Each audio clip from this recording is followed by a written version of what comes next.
Haleluya. Haleluya Tuhan. Tuhan terima kasih untuk hari ini. Kami tahu Engkau Allah bekerja di tengah-tengah kami. Kami datang bukan karena ini hari Minggu semata-mata. Tapi kami tahu kami berjumpa dengan Tuhan. Kami berjumpa dengan hadirat-Mu. Kami datang untuk diperbarui, dikerjakan ya Tuhan. Berikan kami pintu hati yang mau dibuka, dikerjakan. Sehingga kami tahu setiap kali kami ada di rumah Tuhan, berjumpa dalam hadirat Tuhan, kami mengalami kemenangan di dalam Kristus. Campur tangan-Mu ya Tuhan di hati kami. Tak seorang pun di antara kami datang dengan sia-sia, tapi setiap kami datang dengan haus dan lapar akan Engkau. Terima kasih ya Tuhan, terima kasih. Yang antusias bersemangat sama-sama katakan amin. Berikan tepuk tangan untuk Tuhan kita, Bapak Ibu Saudara. Oke, silakan duduk. Senang sekali bisa bersama-sama dengan Anda semua di tempat ini. Saya percaya ini hari yang luar biasa. Mawar Sharon dimanapun kita berada, kita punya spirit yang sama, punya nilai yang sama, semua punya kegerakan yang sama. Ya, jadi setiap kali saya ada di kota-kota, di perintisan, saya mengingat gereja Mawar Sharon yang ada di Surabaya sebagai gereja induk kita, di mana kita relate, di mana kita bersatu dalam visi, di mana kita bergerak bersama-sama di ladang yang mungkin kotanya berbeda-beda. Ya, tetapi kita tentunya memiliki hari-hari yang luar biasa bersama dengan Tuhan kita. Bolehkah lihat kanan kirinya katakan, hai tetangga. Gitu. Ya, senang sekali Bapak Ibu Saudara bisa ketemu Anda semua di tempat ini. Nah, hari ini saya akan berbicara sepanjang hari berkaitan dengan satu tema yaitu tentang kitab Daniel. Gitu ya. Dan sesuatu yang sederhana yang kita share, kehidupan sehari-hari kita dan respon-respon kita di hadapan Tuhan maupun respon kita menghadapi setiap situasi yang Tuhan izinkan terjadi di tengah-tengah kita. Nah, mari kita buka di dalam Daniel 1 ayat 1 sampai yang ke-6. Perikopnya di Istana Babel. Pada tahun yang ketiga pemerintahan Yoyakim, Raja Yehuda, datanglah Nebukadnezar, Raja Babel ke Yerusalem. Lalu mengepung kota itu. Tuhan menyerahkan Yoyakim Raja Yehuda dan sebagian dari perkakas-perkakas di rumah Allah ke dalam tangannya. Semuanya itu dibawanya ke tanah Siniar, ke dalam rumah dewanya. Perkakas-perkakas itu dibawanya ke dalam perbendaharaan dewanya. Lalu Raja bertitah kepada Aspenas, kepala istananya, untuk membawa beberapa orang Israel yang berasal dari keturunan Raja dan dari kaum bangsawan. Yakni orang-orang muda yang tidak ada suatu celah, yang berperawakan baik, yang memahami berbagai-bagai hikmat, berpengetahuan banyak, dan yang mempunyai pengertian tentang ilmu, yakni orang-orang yang cakap untuk bekerja dalam istana raja, supaya mereka diajarkan tulisan dan bahasa orang Kasdim. Dan raja menetapkan bagi mereka pelabur setiap hari dari santapan raja dan dari anggur yang biasa diminumnya. Mereka harus duduk selama 3 tahun dan sesudah itu mereka harus bekerja pada raja. Ayat yang ke-6. Di antara mereka itu ada juga yang bernama orang Yehuda, yakni Daniel, Hananya, Misael, dan Asarya. Bapak Ibu Saudara, kitab Daniel adalah kitab yang menarik. Ya, ini adalah kitab yang cukup spesial. Dia ada di Perjanjian Lama, tetapi dia juga menceritakan nubuatan-nubuatan tentang view dari sudut pandang Perjanjian Lama tentang apa yang Tuhan sedang desain untuk masa yang akan datang.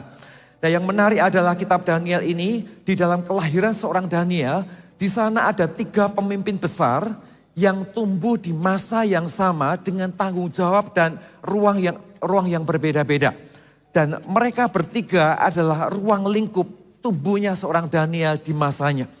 Jadi kita tahu bahwa Daniel itu sebelum Daniel masuk ke Babel, ya peristiwa sebelum Daniel dan semua bangsa Yehuda hari itu masuk ke Babel, ada satu masa di mana Tuhan izinkan seorang Daniel dipersiapkan, baik sengaja maupun tidak sengaja dari kacamata dunia.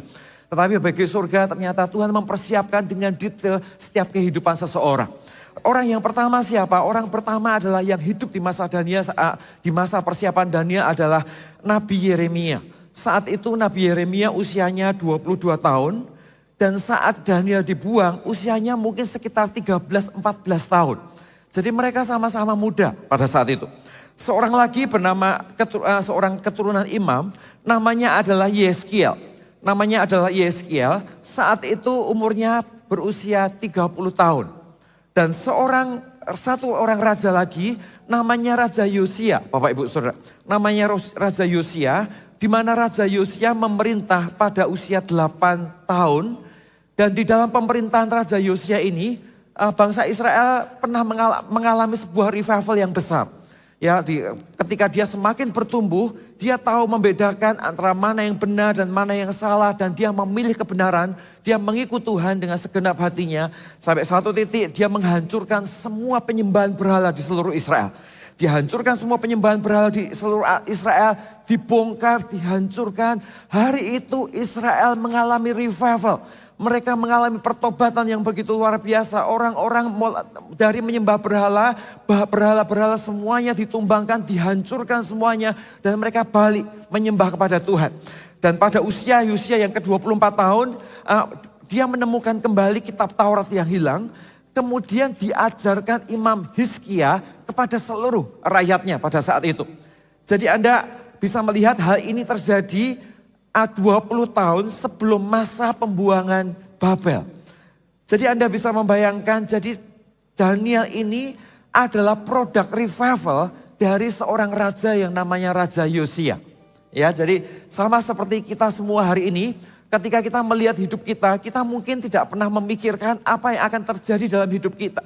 Kita bahkan mungkin tidak pernah berpikir tentang 1-2 area di mana kita ternyata Tuhan taruh kita di sana untuk menyelesaikan satu area tertentu dengan misi tertentu, dengan tanggung jawab tertentu di masa di mana kita hidup. Tetapi ternyata situasi itu Tuhan sudah jauh mempersiapkannya di dalam kehidupan kita untuk diperlengkapi dan menjadi kuat di dalam area kita. Dan itu terjadi pada seseorang yang namanya Daniel. Dia bukan Allah yang ketika membuang seseorang masuk ke Babel tanpa punya plan, tanpa punya persiapan untuk melakukan recovery karena kasihnya kepada manusia.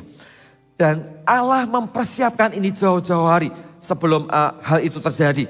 Nah, Anda melihat, jadi Anda bisa membayangkan ketiganya berjalan saling melengkapi. Di sana ada seorang nabi, di sana ada seorang keturunan imam, dan di sana ada seorang negarawan yang dipakai Tuhan untuk memulihkan pengharapan atas Israel pada saat itu.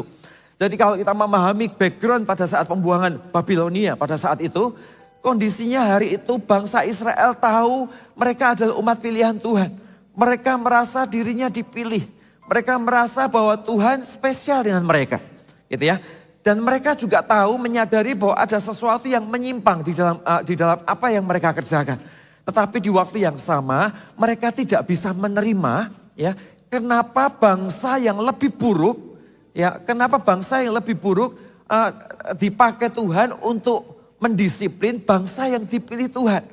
Jadi mereka tahu mereka dipilih, mereka tahu di hadapan Tuhan mereka spesial, tapi mereka tidak bisa mengerti, tidak bisa menerima sebuah keadaan. Kenapa bangsa, bukankah aku ini lebih baik?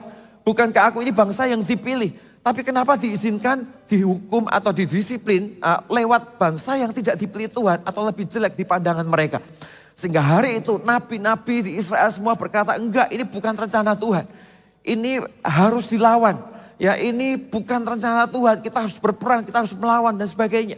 Di antara semua orang yang berkata ini bukan rencana Tuhan, ada dua nabi, ada seorang nabi yang berkata dengan cara yang berbeda, yaitu Yeremia 25 ayat 11 sampai 12 dikatakan demikian. Maka seluruh negeri ini akan menjadi reruntuhan dan ketandusan, dan bangsa-bangsa ini akan menjadi hamba kepada Raja Babel 70 tahun lamanya. Kemudian sesudah genap 70 tahun itu, demikianlah firman Tuhan, maka aku akan melakukan pembalasan kepada orang Raja Babel, kepada bangsa itu oleh karena kesalahan mereka, juga kepada negeri orang Kasdim, dengan membuatnya menjadi tempat-tempat tandus untuk selama-lamanya. Jadi hari itu semua orang menentang tentang bagaimana Israel bisa dibuang ke Babel. Bagaimana Israel harus masuk pada pemerintahan Babel di mana mereka bukanlah bangsa yang dipilih Tuhan. Di tengah-tengah semua menentang, ternyata ada satu nabi, dua nabi ini yang bercerita enggak, ini bukan, ini diizinkan Tuhan. Diizinkan Tuhan terjadi atas Israel. Diizinkan Tuhan Israel untuk masuk ke Babel, untuk masuk pengharapan, untuk masuk ke Babel. Dan di dalam Babel Tuhan memberikan pengharapan untuk ada untuk memiliki sebuah pengharapan baru untuk ada di sana. Nah itulah view pada saat itu dan di waktu yang sama, kalau kita melihat sosok yang namanya Daniel, dia adalah seorang anak bangsawan. Ya dia adalah seorang anak bangsawan dan dia ada dalam pembuangan kira-kira sekitar 605 sebelum Masehi. Dan Yerusalem dalam keadaan yang rusak, Babilonia diambil alih oleh Babilonia. Mereka dalam kondisi yang kalah perang. Mungkin keluarga orang tuanya dalam kondisi yang terbunuh. Keadaannya terjarah, situasinya tidak memungkinkan. Dia terpisah dengan orang-orang yang dikasihi. Mengalami kemiskinan yang begitu dalam gitu ya. Mengalami kesulitan, hak-haknya sebagai seorang bangsawan. Juga tidak bisa dia pakai, tidak bisa lagi digunakan. Dan Daniel mengalami situasi keadaan yang begitu sulit pada saat itu. Padahal sebelumnya dia adalah keturunan dari bangsawan. Tapi hari itu Tuhan izinkan Daniel ada dalam situasi yang seperti ini. Ya, tetapi yang luar biasa adalah ternyata di tempat-tempat yang seperti ini. Justru pada akhirnya nanti Tuhan bisa pakai seseorang bukan hanya untuk bertahan untuk dirinya sendiri. Tetapi Tuhan bisa pakai hidupnya untuk bisa dipakai melompat lebih daripada dia bertahan untuk dirinya sendiri. Tapi dia dipakai Tuhan untuk membawa dampak bagi kehidupan bangsanya dan bagi kehidupan orang-orang yang ada di sekelilingnya. Hari ini kita nggak tahu bagaimana kondisi kita pribadi lepas pribadi. Ya kita bisa mengalami kondisi-kondisi tertentu yang mungkin tidak menguntungkan buat kita. Anda bisa melihat seseorang yang namanya Daniel juga mengalami situasi yang sama. Ada satu masa fasilitas yang di tangan Daniel lepas dari tangannya. Ada sebuah masa di tengah-tengah kondisi yang seperti ini. Keluarganya dipisahkan, bahkan mungkin tidak pernah ditemukan lagi. Ya dia mengalami kesedihan yang dalam dari orang-orang yang dikasihinya. Ya semua fasilitas yang terhubung dalam hidupnya hari itu semuanya terputus. Tidak ada pengharapan. Ya tidak ada pengharapan, bahkan dia mengalami ini bukan sendirian tapi satu bangsa mengalami kekacauan pada saat itu. Tapi di tengah-tengah kondisi yang seperti ini Daniel muncul dengan cara yang berbeda. Pertanyaannya adalah apa yang membuat Daniel bisa muncul dengan spirit yang seperti ini? Apa yang membuat dia berbeda? Bukankah yang dibuang juga ribuan orang? Bukankah yang dibuang bukan hanya Daniel, tapi ada banyak orang di sana. Tapi dari banyak orang ternyata Tuhan munculkan seseorang yang namanya Daniel dan kawan-kawannya. Apa yang membuat surga tertarik? Apa yang membuat mereka punya mentalitas yang berbeda? Di tengah-tengah banyak orang yang ikut terbuang. Dan saya percaya di antara banyak orang itu juga sesungguhnya Tuhan memilih bukan hanya Daniel mungkin. Bukan hanya 4 orang yang bersama-sama dengan dia. Tetapi juga mungkin memilih puluhan orang, ratusan orang yang lain yang Tuhan rencanakan untuk dimunculkan pada masa itu. Tetapi NDN pada akhirnya Daniel yang muncul bersama dengan 4 orang yang ada di sekelilingnya. Bahkan di tengah-tengah situasi yang sulit, tanpa pengharapan, terpisah dengan orang-orang yang dia kasihi, tanpa kesempatan promosi, tanpa situasi yang menguntungkan untuk dia mengalami sesuatu bersama dengan Tuhan. Tapi ujungnya Tuhan membalikkan berbagai macam keadaan untuk melihat dan memakai Daniel untuk bangsanya pada saat itu. Ada satu spirit yang membuat, satu spirit fondasi yang membuat Daniel ini berbeda dari yang lain. Nah saya pikir Anda sering mendengarnya tentang hal ini. Spirit fondasinya itu apa? Spirit fondasinya adalah Daniel ini adalah pemimpin walaupun Bapak Ibu Saudara. Inilah kalau kita ngomong cerita tentang kitab Daniel, satu fondasi ya yang dibangun, setelah itu dibangun semua fondasi yang ada di atasnya. Spirit seorang Daniel adalah spirit seorang pribadi yang hubungannya dengan Tuhan itu adalah hubungan dengan spirit seorang walaupun. Ya, lawan dari walaupun itu hanya jika. Ya, Daniel berkata Tuhan apapun yang terjadi selama Tuhan bersama-sama dengan aku, apapun itu yang terjadi, biarkan itu terjadi kalau itu kehendak Tuhan. Dia akan terus berjalan dalam ketaatan, dia akan terus berjalan dalam kehendak Tuhan. Dia akan memilih apa yang benar karena komitmennya bersama dengan Tuhan. Bukan karena apa yang dia akan terima atau dia akan nikmati. Spirit walaupun mengantar dia. Bukan sekedar melihat Tuhan tentang apa yang dia dapat. Tetapi melihat Tuhan karena siapa Tuhan dan bagaimana dia hidup untuk mengasihi Tuhan. Atas setiap kesempatan yang Tuhan berikan di dalam hidupnya. Nah itulah mentalitas yang dimiliki oleh seorang Daniel. Dan lawan spirit walaupun itu adalah hanya jika Bapak Ibu Saudara. Ya seseorang akan berkata, oke, aku akan ikut Tuhan kalau Tuhan berkati aku. Aku akan ikut Tuhan nanti kalau kanserku yang satu ini Tuhan sembuhkan. Aku akan ikut Tuhan nanti kalau waktuku sudah lebih banyak, makanya aku bisa melayani Tuhan nantinya. Aku akan ikut Tuhan nanti kalau anakku yang satu ini yang sedang bermasalah, nanti hidupnya mengalami Tuhan, ini doaku, aku punya waktu lebih dan aku akan ikut Tuhan setelah semuanya ini terjadi. Ya, orang yang seperti ini, orang yang mengikut Tuhan karena dia menetapkan sebuah syarat di hadapan Tuhan tentang bagaimana mengikut Tuhan, akhirnya sampai kapanpun dia akan selalu punya alasan untuk mengikut Tuhan dengan sungguh-sungguh. Sampai kapanpun kesempatan dalam bentuk apapun selalu akan punya alasan untuk dia berkata tidak, untuk dia menunggu, untuk dia menunda sebuah pilihan yang terbaik untuk dia melangkah satu step lebih lagi bersama dengan Tuhan. Karena yang ada di pikirannya bukan tentang apa yang benar yang dia bisa persembahkan di hadapan Tuhan. Tetapi yang ada di pikirannya adalah apa yang Tuhan perbuat lebih dahulu dalam hidupku. Ya lebih dahulu dalam hidupku di mana aku puas di sana baru aku mempersembahkan sesuatu, aku membawa hidupku kepada Tuhan. Jadi sejak awal kita mengikut Tuhan, kita menjadi orang Kristen, tapi di hati kita yang paling dalam kita mempertanyakan seberapa Tuhan itu mengasihi kita. Kita mempertanyakan seberapa jauh Tuhan akan tolong hidupku dulu sehingga aku harus ikut Tuhan. Orang-orang begini tidak akan bisa melihat bagaimana kasih karunia Tuhan besar dalam hidupnya. Karena kita selalu berpikir apa yang Tuhan buat sehingga aku layak untuk ikut Tuhan. Tetapi sisi yang berbeda yang membuat Daniel berbeda dari teman-temannya. Yang membuat dia bisa menghadapi semua situasi yang buruk di kacamata dunia. Tapi di balik semua situasi yang buruk itu ternyata Tuhan mempersiapkan hidupnya untuk menjadi penolong bagi bangsa yang besar pada saat itu. Nah hari ini mari sama-sama Bapak Ibu Saudara, posisi kita ada di mana? Kita mengikut Tuhan dengan spirit walaupun sebagai dasar dari segala sesuatu. Atau mengikut Tuhan hanya jika kalau Tuhan tolong. Hanya jika kalau Tuhan lakukan ini. Hanya jika kalau Tuhan perbuat ini dan itu. Hari ini mari sama-sama kita pilih yang pertama. Karena yang pertama akan membuat kita ini mengikut Tuhan dengan feel free. Dengan perasaan merdeka. Hari-hari yang baik kita tidak terlalu merasa bahwa semuanya karena kita, toh semuanya karena Tuhan. Kalaupun terjadi hari-hari yang tidak sesuai dengan keadaan yang kita inginkan. Hari-hari yang tidak ideal, kita juga tidak merasa bahwa semuanya hancur. Tidak ada Tuhan, tidak ada yang menolong kita. Enggak, kita percaya bahwa di tengah-tengah situasi yang tidak ideal, ada Tuhan yang menolong kita. Di tengah-tengah berkat yang begitu besar, kita juga tidak perlu sombong terlalu tinggi karena kita tahu Tuhanlah yang berbuat segala sesuatu untuk kita. Karena iman kita adalah iman walaupun bersama dengan Tuhan.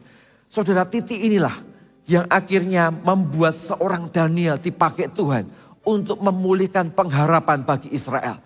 Jadi Anda bisa membayangkan hari itu. Hari itu bait Allah juga dirobohkan. Taurat itu adalah simbol kehadiran Tuhan di dalam perjanjian lama. Taurat disimpan di bait Allah. Tapi hari itu Tuhan izinkan bait Allah, perkakas-perkakasnya semuanya diambil, dibereskan semuanya.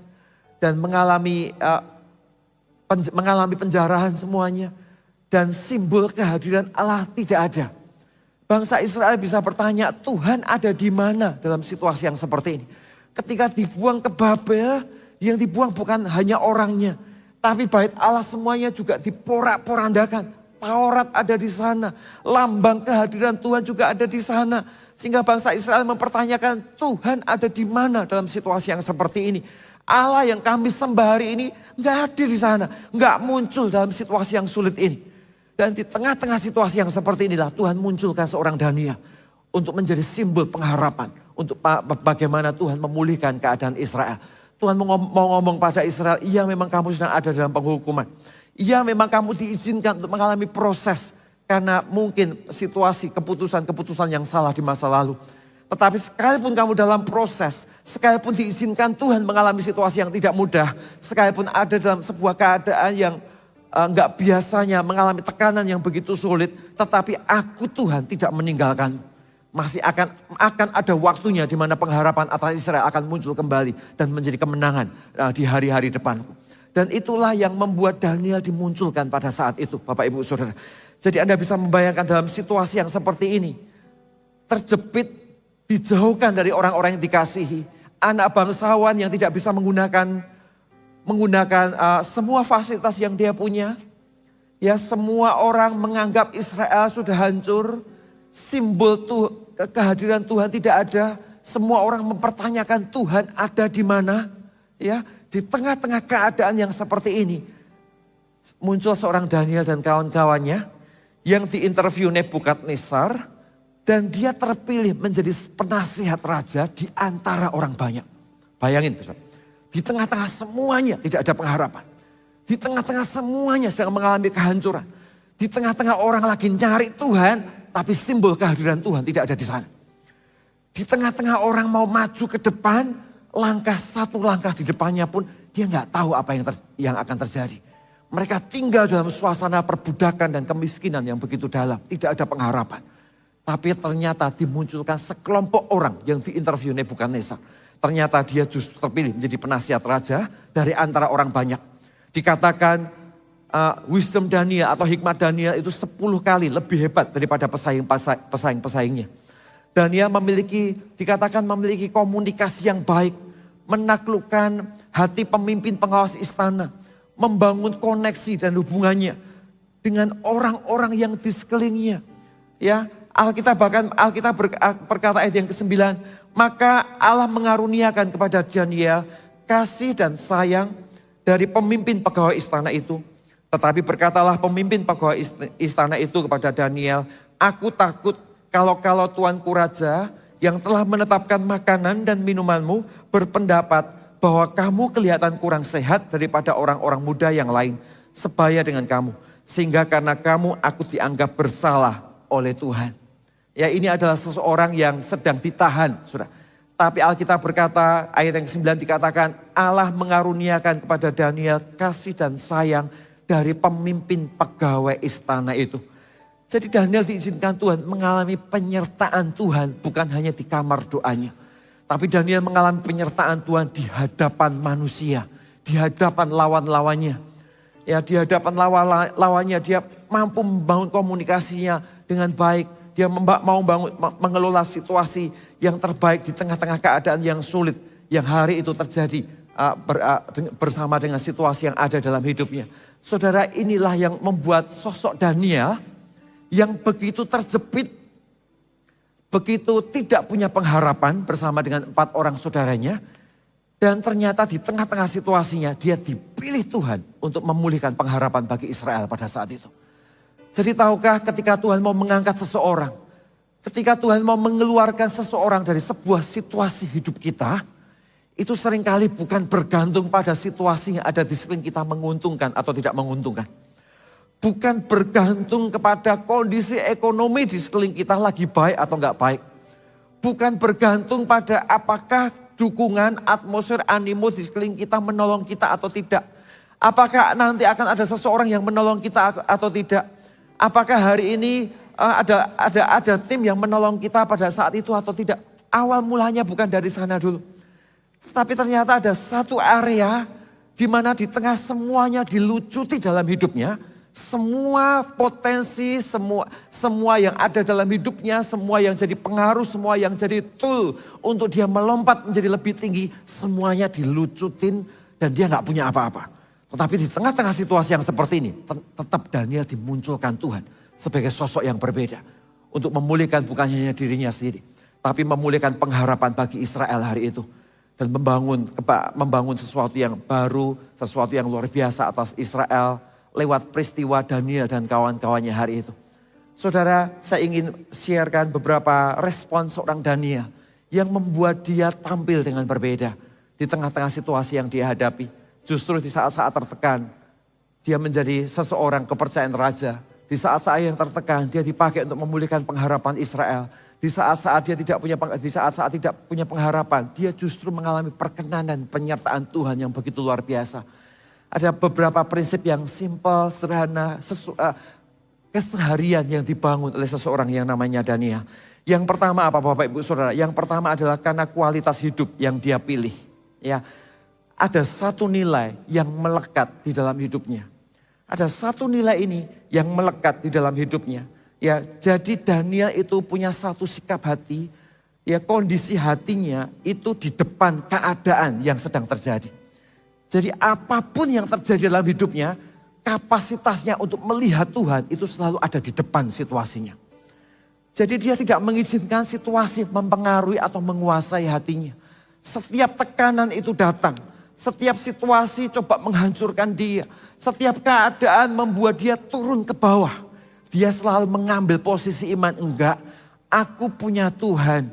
Kalau Tuhan izinkan ini terjadi, biarkan ini terjadi. Tuhan akan tetap tolong hidupku. Kalau Tuhan gak izinkan ini terjadi, apapun yang terjadi, apapun tantangan yang terjadi, apapun situasi yang akan mendakwa hidupku, tak ada satupun yang bisa menghancurkan hidupku. Cara berpikir inilah yang membuat Daniel nothing tulus.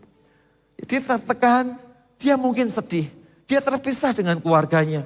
Dia mengalami hal-hal yang tidak mudah. Tapi di waktu yang sama dia juga mampu berkata dengan Tuhan, Tuhan kalau semuanya ini Tuhan izinkan, ya sudah Tuhan izinkan. Dan di tengah-tengah segala sesuatu yang diizinkan Tuhan, aku tahu Tuhan take kontrol hidupku. Dia adalah Allah yang pegang kendali. Ya, dia adalah Allah yang mengatur segala sesuatu yang ada di depan. Kalau Tuhan izinkan ini terjadi, nggak apa-apa. Aku akan jalani setiap proses yang ada. Dan proses ini membuat hidupku akan menjadi semakin kuat bersama dengan Tuhan. Tapi kalaupun ini tidak diizinkan Tuhan terjadi, maka aku juga percaya tak satu orang pun bisa menyentuh hidupku. Tak satu orang pun bisa menurunkan hidupku. Tak satu orang pun bisa membuat hati dan imannya tumbang dengan situasi yang dihadapi oleh seseorang yang namanya Daniel ini. Atas situasi yang terjadi hari itu. Hari ini mari sama-sama kita kelola area ini dengan sengaja di dalam hidup kita Bapak Ibu Saudara. Ya, satu hal yang Daniel pahami adalah saat pembuangan di Babel itu terjadi, usia Daniel masih sangat muda. Dan saya percaya mungkin hari itu di usia mudanya, dia melihat Raja Yosia menumbangkan Baal di Israel pada saat itu. Dia melihat Raja Yosia membangkitkan revival orang-orang yang menyembah Tuhan berbalik dan menyembah Tuhan. Dia melihat bagaimana cara mengikut Tuhan, merespon hatinya dan melihat bagaimana dia membangun hidupnya bersama dengan Tuhan di masa-masa itu. Sehingga pada saat pembuangan di Babel, situasinya hari itu dalam waktu yang pendek mengalami situasi yang sangat berbeda. Seseorang yang punya fasilitas kebangsawanan yang melekat dalam hidupnya pada saat itu, tiba-tiba dijajah, mengalami pembuangan, haknya semuanya diambil dan hari itu semuanya tiba-tiba berubah dengan waktu yang cepat. Pernah kita mengalami ini Bapak Ibu Saudara? Suatu ketika kita merasa ada banyak hal yang Tuhan percayakan di tangan kita mungkin, gitu ya. Ada banyak tanggung jawab yang Anda handle, ada banyak kondisi atau space tertentu yang Anda nikmati. Tapi sampai satu titik kita diizinkan mengalami sesuatu yang kita nggak pernah sangka-sangka, mengalami sebuah krisis yang kita nggak pernah pikirkan, dan itu ternyata langsung mengubah segala sesuatu dalam hidup kita dengan waktu yang sangat cepat. Ya tiba-tiba standar hidup kita berubah langsung. Tiba-tiba suasana rumah tangga kita berubah langsung. Tiba-tiba situasi yang terjadi di tengah-tengah rumah tangga kita juga mengalami keadaan yang nggak seperti biasanya. Tantangan-tantangan baru mulai muncul. Pekerjaan di kantor kita yang biasanya baik-baik saja, hari itu tiba-tiba mengalami sesuatu yang nggak pernah kita pikirkan dan terjadi dengan begitu cepat. Sudah pada saat inilah respon pertama seorang Daniel. Pada saat itu terjadi, posisi hatinya dan ketangguhan hatinya itu mengatasi situasi itu. Inilah kualitas hidup yang dimiliki oleh seseorang Daniel. Karena dia punya iman walaupun, karena dia melihat Tuhan dari kacamata bahwa Tuhan adalah segala-galanya. Maka apapun yang hari itu terjadi, dia mengizinkan situasi hatinya ada di depan keadaan yang hari itu terjadi dalam hidupnya.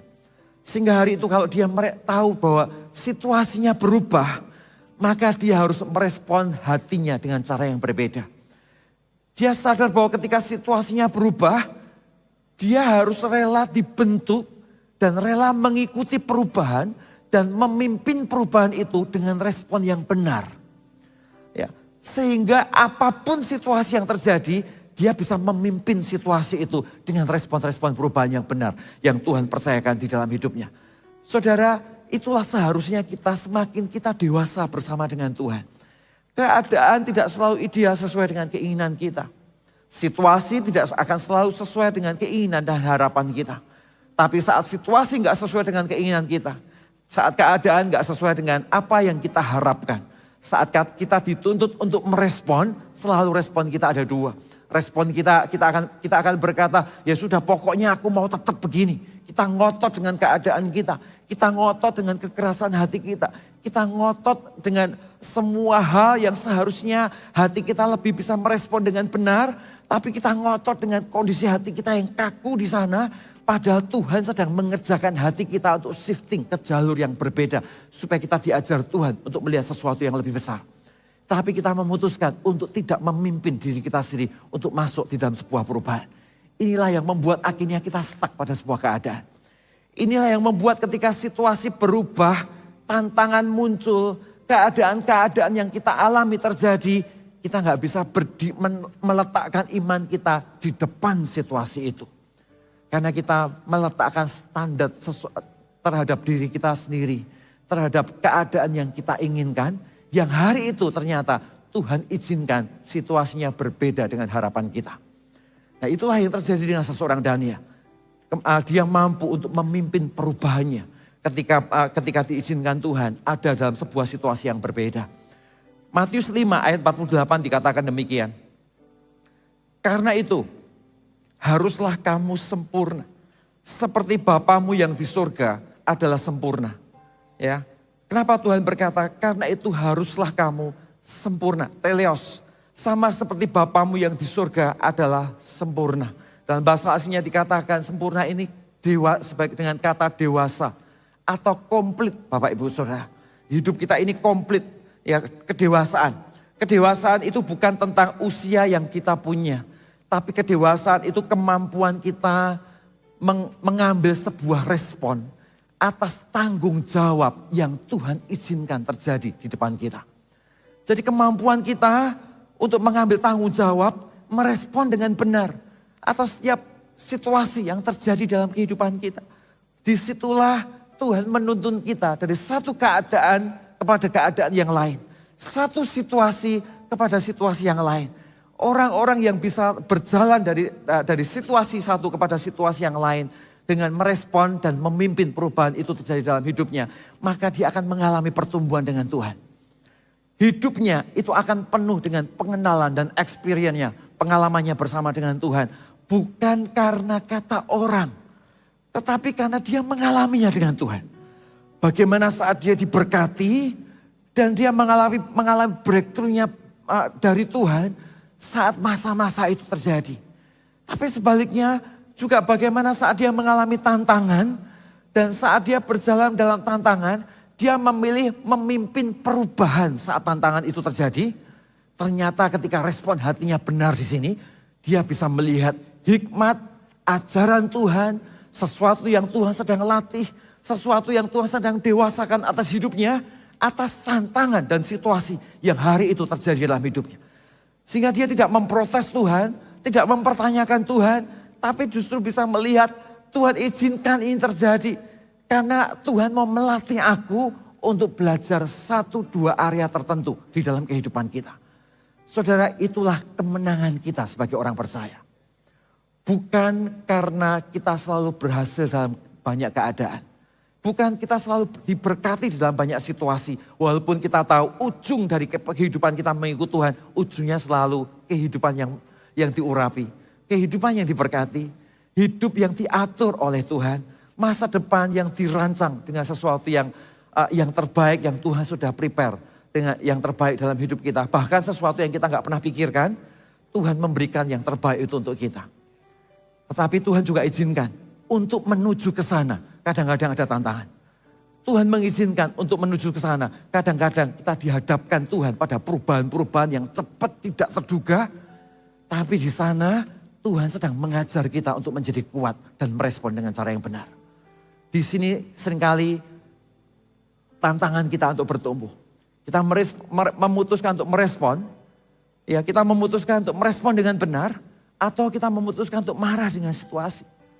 Begitu kita marah dengan situasi, ya sudah kita berhenti di kota itu. Cara berpikir kita akan berhenti di kota itu. Pertumbuhan kita akan berhenti di kota itu. Dan Tuhan tidak bisa akses kita ke ruang yang berbeda di dalam pengenalan dan hidup dan experience kita bersama dengan Tuhan.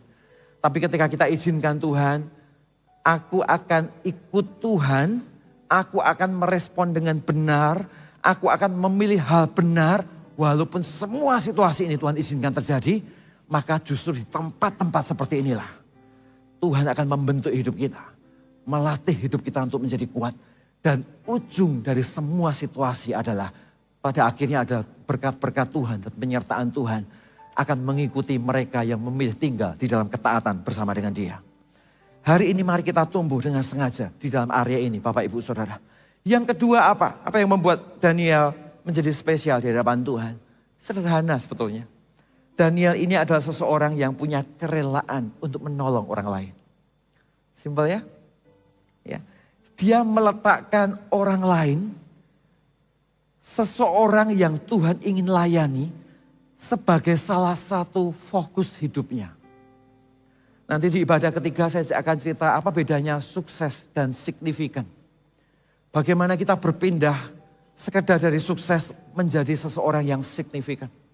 Seseorang bisa sukses belum tentu dia signifikan.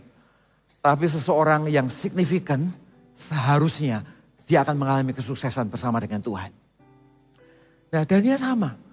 Daniel melihat apa yang Tuhan ingin layani sebagai fokus dalam hidupnya. Sehingga di dalam hatinya itu punya kerelaan untuk berbagi buat orang lain. Di dalam hatinya punya kerelaan untuk menolong orang lain. Bagi dia hidup adalah bagaimana memilih yang benar. Dan sebisa mungkin berguna buat yang lainnya. Punya nilai kekal bagi kerajaan surga. Itulah spirit yang dibangun oleh seseorang yang namanya Daniel. Dia berpikir bagaimana dia bisa memberikan pengharapan bagi Israel. Nah bisa membayangkan hari itu. Simbol Tuhan dihancurkan. Simbol Tuhan tidak ada lagi di Babel atas orang Israel. Bait Allah semuanya porak-poranda hari itu. Simbol kehadiran Tuhan tidak ada. Dan ketika Tuhan memilih untuk memakai Daniel, Daniel mengambil posisi bukan melihat dirinya sebagai center. Tapi dia melihat orang yang Tuhan ingin layani sebagai fokus dalam hidupnya. Saudara, di titik inilah Daniel tumbuh bersama dengan Tuhan. Akhirnya dia bisa membangun good relationship. Dia bisa punya respon yang benar buat orang-orang yang ada di sekelilingnya. Dia melihat dirinya bukan dengan mentalitas korban. Tapi dia melihat dirinya sebagai sebuah tempat objek bagi Tuhan untuk memakai hidupnya di saat-saat tersulit bagi bangsa Israel pada saat itu. Hari ini bisakah kita melihat hidup kita dari kacamata yang seperti ini? Ya saat kita ada dalam kondisi yang mungkin gak mudah. Sekeliling kita dalam kondisi yang tidak mudah. Saat kita punya kesempatan menjadi bagian dari sebuah komunitas. Saat kita punya kesempatan untuk saling mengasihi dalam ruang-ruang atau layer pertama, entah itu dalam pengembalaan atau lingkup keluarga kita, ayah, ibu, anak-anak dan orang-orang yang tinggal di rumah kita. Ya, ketika itu terjadi, posisi kita ada di mana? Posisi kita melihat diri kita adalah objek yang harus dilayani, atau kita melihat kita melihat orang lain adalah kesempatan sebagai objek untuk kita melayani mereka. Kesempatan untuk kita menjadi berkat. Kesempatan untuk kita menolong mereka. Kesempatan untuk kehadiranku itu membuat orang-orang di sekelilingku itu punya iman. Kehadiranku membuat situasi bukan semakin memburuk. Tapi dengan kehadiranku justru membuat situasi menjadi semakin hangat. Menjadi situasi menjadi jauh lebih menyenangkan. Menjadi jauh lebih beriman. Menjadi jauh lebih damai daripada sebelumnya. Pernah punya satu keluarga ya, ayah, ibu, dan beberapa orang anak gitu ya. Ketika seorang ayah datang di rumah itu, pertanyaannya atmosfer yang ada dalam rumah itu seperti apa? Ya atmosfer di rumah itu adalah ketika ayahnya datang mulai pencet pintu bel rumahnya, ding dong gitu ya. Semua anak-anak berkata, papa datang. Wah semuanya barang-barang disembunyiin, semuanya tampil tenang, tegang semuanya. Ya, semuanya takut, ya situasinya menegangkan. Atau ketika ayahnya datang, dia pencet belnya, ding dong gitu ya. Ayahnya datang masuk ke rumah, ternyata waktu masuk ke rumah, wah Adep datang, papi datang, wah semuanya menyambut semuanya. Karena mereka menantikan simbol harapan yang baru. Mereka menantikan ada seseorang yang akan menolong mereka. Ada seseorang yang bersama-sama mereka di tengah-tengah keluarga itu. Ada seseorang yang mereka bisa andalkan. Pertanyaannya adalah suasana yang seperti apa yang kita bangun dengan orang-orang yang Tuhan percayakan untuk kita kasih yang ada di sekeliling kita. Ya, ini hal-hal yang sederhana yang ada di sekeliling kita. Tapi seringkali kesempatan kita, kesempatan Tuhan untuk memakai hidup kita, itu sangat tergantung pada bagaimana sudut pandang kita melihat orang-orang yang ada di sekeliling kita. Kalau kita melihat orang-orang di sekeliling kita sebagai objek yang menyulitkan hidup kita, kita melihat orang-orang di sekeliling kita sebagai orang-orang yang merepotkan kita. Kita melihat kesempatan atas orang-orang yang bisa kita layani sebagai bagian yang membuang-buang waktu kita, maka Tuhan pun tidak, sekalipun Tuhan ingin memakai hidup kita, cara pandang kita tidak sama dengan cara pandang Tuhan. Sehingga kita menjadi saluran yang berhenti mengalir di hati kita. Hati Tuhannya ditaruh, kerinduan Tuhan mungkin diberikan di hati kita. Tapi hati Tuhan dan kerinduan Tuhan gak bisa mengalir dari hidup kita. Gak bisa menjadi berkat di kanan kiri kita. Karena posisi hati kita dan respon hati kita melihat orang-orang yang ada di sekitar kita, yang Tuhan percayakan untuk kita kasih. Kita melihat mereka dengan cara yang salah. Tapi saat kita belajar untuk melihat mereka dengan cara yang benar, kita melihat bahwa hidupku ini gak selamanya. Hidupku ini adalah sebuah kesempatan. Aku ini diciptakan di tengah-tengah keluarga ini bukan kebetulan. Aku ada di tengah-tengah keluarga ini, di tengah-tengah situasi yang terjadi, di tengah-tengah komunitas yang Tuhan percayakan, bukanlah sebagai sebuah bencana. Ini adalah bagian dari kehendak Tuhan. Ini diizinkan Tuhan dengan semua tantangan dan berkatnya. Ini diizinkan Tuhan dan aku bagian dari tempat ini untuk melihat bagaimana keluarga ini semakin diberkati dan semakin mengenal kehendak Tuhan bersama-sama di tengah-tengah komunitas. Itulah spirit inilah yang membuat seorang Daniel tumbuh bersama dengan Tuhan. Membuat dia tangguh, membuat dia maju ke depan. Dia memutuskan untuk gak fokus melihat dirinya sendiri dan menyerah dengan keadaan. Tapi dia bisa melihat masih banyak orang yang harus dia layani. Sudah masih ingat ketika Raja Nebukadnezar memutuskan akan membunuh semua orang-orang bijaksana. Daniel menghadap Raja Nebukadnezar. Dan dia berkata, Tuanku Raja kasih aku waktu. Ya aku akan ceritakan arti mimpi itu. Padahal Daniel sudah tahu belum tentang isi mimpinya? Daniel nggak tahu. Daniel belum tahu tentang isi mimpinya. Tapi Daniel maju dulu dengan imannya. Karena ada satu tujuan. Objeknya bukan tentang dia. Tapi objeknya adalah banyak orang akan mati kalau mimpi yang satu ini tidak bisa diterjemahkan. Hari itu fokus Daniel bukan hanya pada dirinya sendiri. Tapi dia belajar untuk melihat bagaimana dia mengasihi orang-orang yang Tuhan ingin layani ada di sana. Ya. Yang ketiga apa Bapak Ibu Saudara? Yang ketiga adalah Daniel punya komitmen untuk melayani Tuhan sepenuhnya tanpa syarat apa-apa. Ya. Daniel punya komitmen untuk melayani Tuhan sepenuhnya tanpa syarat apapun juga. Ya, sudah tahu apa bedanya komitmen? Ya. Apa bedanya komitmen dengan keputusan? Setiap hari kita mengambil keputusan. Ya, setiap hari-hari dalam hidup kita suka atau enggak suka, kita ini ambil keputusan. Tapi antara keputusan dan komitmen itu berbeda. Ada sisi yang berbeda, Bapak Ibu. Seseorang mengambil keputusan untuk menikah dengan pria dan wanita yang tepat adalah keputusan yang benar. Tapi untuk membuat pernikahan itu benar-benar berbahagia sampai ke ujungnya, dibutuhkan lebih dari keputusan yang benar. Dibutuhkan lebih dari keputusan yang benar, yaitu apa? Yaitu komitmen yang tangguh bersama dengan Tuhan. Ya, suatu ketika ya di bulan April 1519 ada seorang pelayar Spanyol bernama Fernando Cortés. Dia mendarat di pelabuhan Veracruz, Meksiko. Dan dia bawa 600 pasukan untuk masuk ke Meksiko pada saat itu. Dan dia mendengar cerita bahwa ada kapal-kapal sebelumnya yang masuk ke Meksiko, tapi mereka semua kalah perang. Dan hari itu mereka juga datang, mereka bawa 600 pasukan saja. Si Jenderal Fernando Cortez ini dia tanya kepada pasukannya. Dia tanya begini, kita akan masuk ke Meksiko karena di Spanyol sudah tidak ada makanan lagi. Jadi kita akan masuk ke Meksiko. Pertanyaannya adalah kita mau menang gak di Meksiko? Kalau kita mau menang, kita perlu sepakat untuk satu hal. Pasukannya ditanyain satu-satu. Mau menang gak? Semua berkata oke, kita mau menang. Kita mau all out, kita mau habis-habisan, kita mau menang di Meksiko ini, gitu ya. Singkat cerita, oke, kalau kita mau menang, ikutin directing saya, gitu ya. Singkat cerita 15 kapal ini mendarat, semua persenjataan semuanya dikeluarkan, semuanya diturunkan dari kapal itu. Setelah itu dia perintahkan semua prajuritnya untuk membakar 15 kapal yang mendarat itu. Jadi kapalnya semuanya dibakar, 15 semuanya dibakar, ya. Akhirnya mereka masuk ke Meksiko dan menguasai Meksiko dalam 2 tahun. Sudah ngerti maksud saya, ini bukan cerita tentang film dan peperangan, bukan itu poinnya.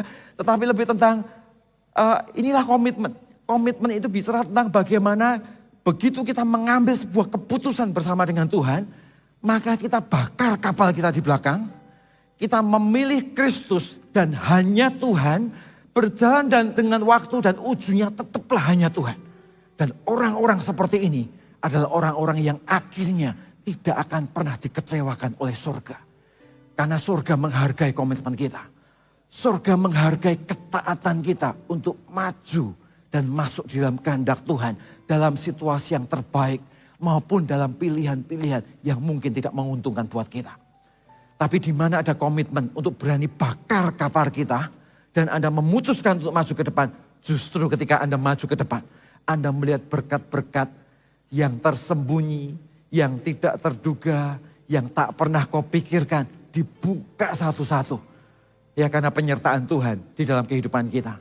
Tahukah di dalam hidup ini, Tuhan itu gak minta segala-galanya, Bapak Ibu Saudara. Tetapi dia minta kerelaan kita untuk memberikan segala-galanya.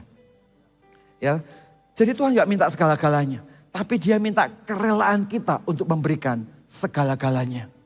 Ya, sudah ingat ketika Tuhan ngomong kepada Abraham, serahkanlah Ishak anakmu yang kukasih itu kepadaku. Singkat cerita, Abraham bawa Ishak ke bukit, akan dibunuh kan, akan dibunuh. Dan Tuhan berkata, hentikan itu, hari ini telah ku tahu kondisi hatimu. Pertanyaannya adalah, apakah Ishak benar-benar diambil? Bukankah Ishak segala-galanya buat Abraham? Hari itu Ishak gak diambil. Tapi kenapa Tuhan berkata kepada Ishak, berikan Ishak kepadaku. Bukankah itu segala-galanya buat Abraham? Jadi apa yang dimaksudkan oleh Tuhan? Yang Tuhan inginkan adalah kerelaan kita untuk memberikan segala-galanya buat Tuhan. Tapi setelah Anda punya kerelaan untuk memberikan segala-galanya buat Tuhan, apakah dia sungguh-sungguh ambil segala-galanya dari Anda? Ternyata tidak. Justru ketika dia menemukan kerelaanmu untuk memberikan segala-galanya, dia justru Allah yang memberikan segala-galanya untuk kita. Memberkati hidup kita, mempersiapkan hidup kita, dan menyiapkan hidup kita untuk favor dan perkenanan Tuhan di setiap level yang Tuhan percayakan dalam hidup kita. Saya undang semuanya untuk bangkit berdiri yuk sama-sama.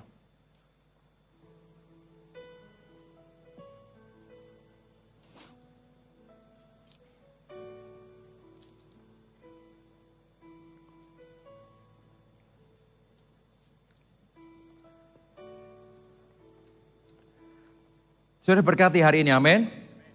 Sudah saya nggak tahu bagaimana situasi Anda pribadi lepas pribadi. Tapi saya percaya Roh Kudus hadir di tempat ini. Dia bekerja, dia mengerjakan hati kita. Ada orang-orang yang sedang diteguhkan. Ada orang-orang yang mungkin di pinggiran jurang di dalam sebuah keputusan. Hari ini kau harus memutuskan pilihan-pilihan yang sulit tetapi itu benar di hadapan Tuhan. Situasi bisa berbeda-beda. Tapi saat kita mengambil pilihan-pilihan yang benar, maka di sanalah penyertaan Tuhan akan terus mengikuti hidup kita. Dan kemenangan demi kemenangan akan bersama-sama dengan kita. Mari kita nyanyikan satu lagu dan izinkan lagu ini membasuh hati kita dan mengerjakan hati kita. Tak seorang pun di tempat ini yang pulang dengan hati yang kering. Tak seorang pun dari kita yang pulang dengan hati yang galau. Tak seorang pun dari kita yang pulang dengan kondisi yang ragu-ragu atas situasi yang terjadi dalam hidupmu. Izinkan Tuhan bekerja dan meneguhkan keputusan-keputusan kita yang benar bersama dengan Dia. Mari tutup mata kita sembah Tuhan. Kerinduanku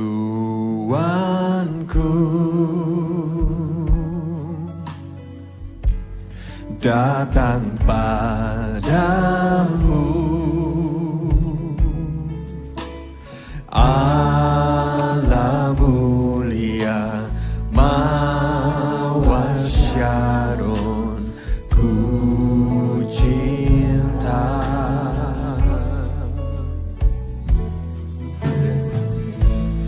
Kaulah Rajaku dan sahabatku, terindah, termanis Engkau bagiku.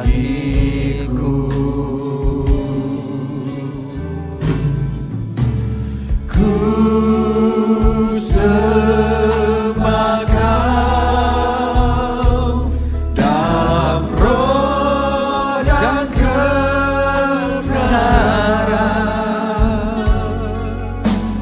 Ku sembah Kau dalam roh dan kebenaran.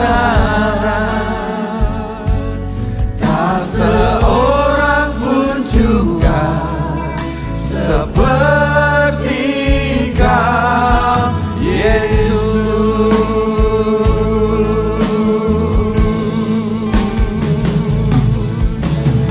Ku sembah Kau dalam roh dan kebenaran.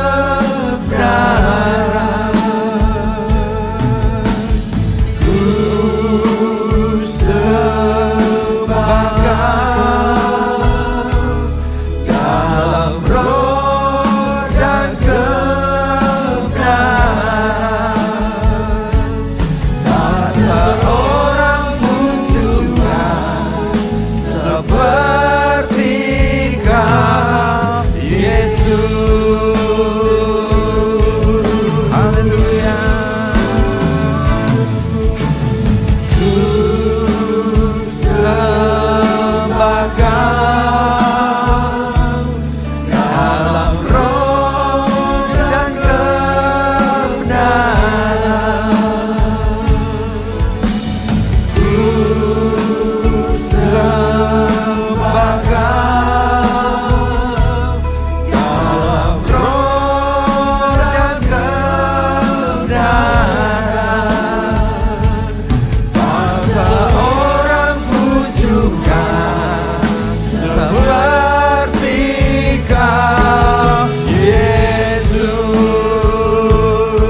Haleluya. Haleluya.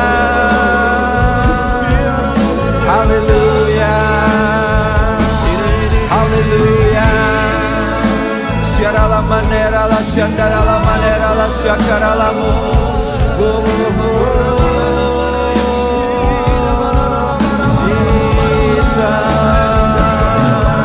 Kira la pata kandara la syandara la manera la syakara la mu.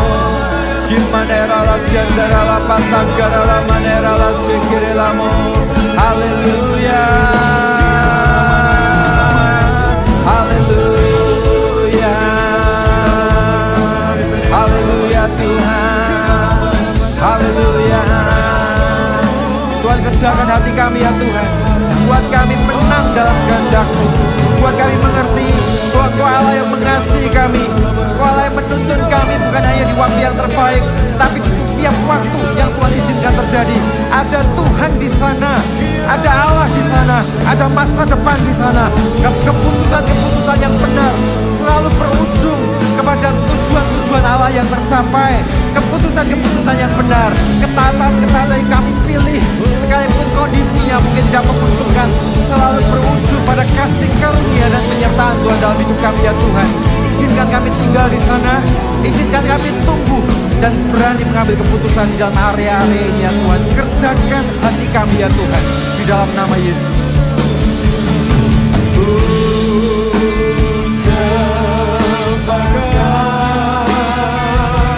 Dalam roh dan kebenaran. Ku